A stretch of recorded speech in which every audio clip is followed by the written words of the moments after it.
Hello, welcome back. ഇനി നമുക്ക് എന്താണ് MySQL അതുപോലെ എന്താണ് SQL എന്ന് നോക്കാം.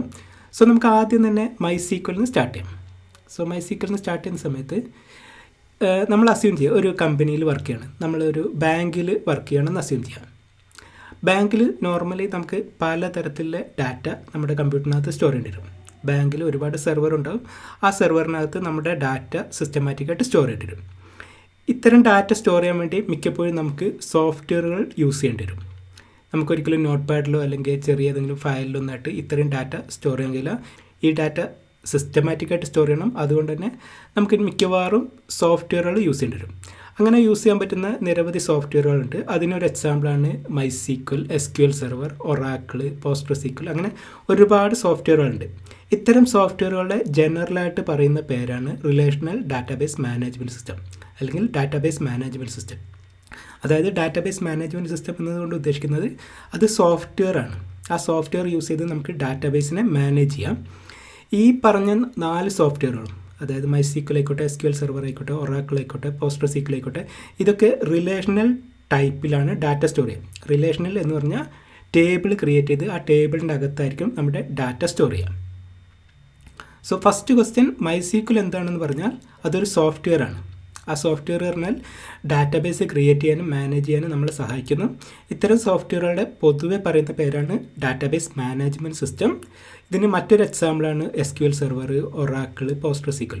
അപ്പോൾ അത്തരം കാറ്റഗറിയിൽ വരുന്ന ഒരു സോഫ്റ്റ്വെയറാണ് MySQL. ഇനി ഈ സോഫ്റ്റ്വെയർ നമ്മൾ ഇൻസ്റ്റാൾ ചെയ്ത് കഴിഞ്ഞിട്ടുണ്ടെങ്കിൽ നമുക്ക് നമ്മുടെ ഡാറ്റ സ്റ്റോർ ചെയ്യാൻ വേണ്ടി നമുക്ക് ടേബിൾസ് ക്രിയേറ്റ് ചെയ്യാൻ പറ്റും. ടേബിൾസ് ക്രിയേറ്റ് ചെയ്താൽ ടേബിൾസിൻ്റെ അകത്തായിരിക്കും നമ്മൾ ഡാറ്റ സ്റ്റോർ ചെയ്യുക. ഇത്തരം ടേബിൾസ് ക്രിയേറ്റ് ചെയ്യാനും അതിലോട്ട് ഡാറ്റ ഇൻസേർട്ട് ചെയ്യാനൊക്കെ നമുക്ക് നിർദ്ദേശം കൊടുക്കാൻ വേണ്ടി നമുക്ക് എന്ത് ചെയ്യാം, SQL എന്ന് പറയുന്ന ഒരു ലാംഗ്വേജ് യൂസ് ചെയ്യാം. SQL എന്ന് പറയുന്ന ലാംഗ്വേജ് യൂസ് ചെയ്ത് നമുക്ക് നമ്മുടെ ഡാറ്റാബേസിനകത്ത് ടേബിൾ ക്രിയേറ്റ് ചെയ്യാം, അതിനകത്ത് ഡാറ്റ സ്റ്റോർ ചെയ്യാം, ഡാറ്റ അപ്ഡേറ്റ് ചെയ്യാം, ഡിലീറ്റ് ചെയ്യാം, അങ്ങനെ ഒരുപാട് ഓപ്പറേഷനും ചെയ്യാൻ പറ്റും.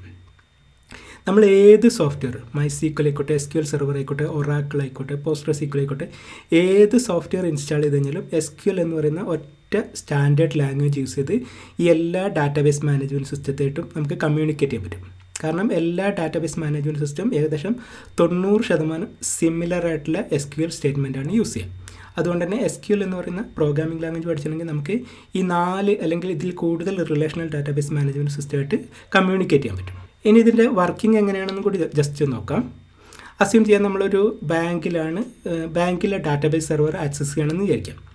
നമ്മൾ ബാങ്കിലെ നമ്മുടെ ഓൺലൈൻ പോർട്ടൽ ആക്സസ് ചെയ്യണമെങ്കിൽ ആദ്യം നമ്മൾ എന്ത് ചെയ്യണം, നമ്മളതിൻ്റെ ലോഗിൻ പേജ് ഓപ്പൺ ചെയ്ത് നമ്മുടെ യൂസർ നെയിമും പാസ്വേഡും എൻ്റർ ചെയ്യും. സോ ഇങ്ങനെ ഒരു പേജ് നമുക്ക് നോക്കാം. ഇവിടെ നമുക്ക് നമ്മുടെ യൂസർ നെയിം, പാസ്വേഡ്, അതുപോലെ ക്യാപ്ച എൻ്റർ ചെയ്യാനുള്ള ഓപ്ഷൻ കാണാം. ഈ ഇൻഫർമേഷൻ എൻ്റർ ചെയ്ത് നമ്മൾ ലോഗിൻ ക്ലിക്ക് ചെയ്യും. അങ്ങനെ ലോഗിൻ ക്ലിക്ക് ചെയ്തിട്ടുണ്ടെങ്കിൽ സ്വാഭാവികമായിട്ടും ഇവിടുന്ന് കുറച്ച് ഇൻഫർമേഷൻ നമ്മുടെ ബാങ്കിലെ സെർവറിലോട്ട് പോകും. ആ ഒരു സെർവറിലോട്ട് പോകുന്നത് ഒരു SQL കോഡായിരിക്കും. ആ SQLൻ്റെ കോഡിൻ്റെ കൂടെ നമ്മൾ ഏത് ഇൻഫർമേഷനാണ് കൊടുത്തത് അതുകൂടി ആ SQL കോഡിൻ്റെ കൂടെ നമ്മുടെ ബാങ്കിലെ സെർവറിലോട്ട് പോയിട്ട് വാലിഡേറ്റ് ചെയ്യും.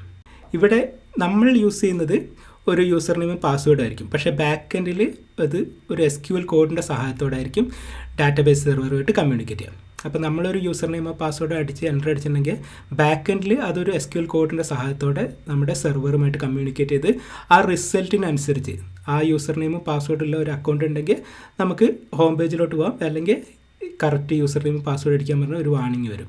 ഇങ്ങനെയാണ് ഒരു ഡാറ്റാബേസ് സിസ്റ്റത്തിൻ്റെ വർക്കിംഗ്.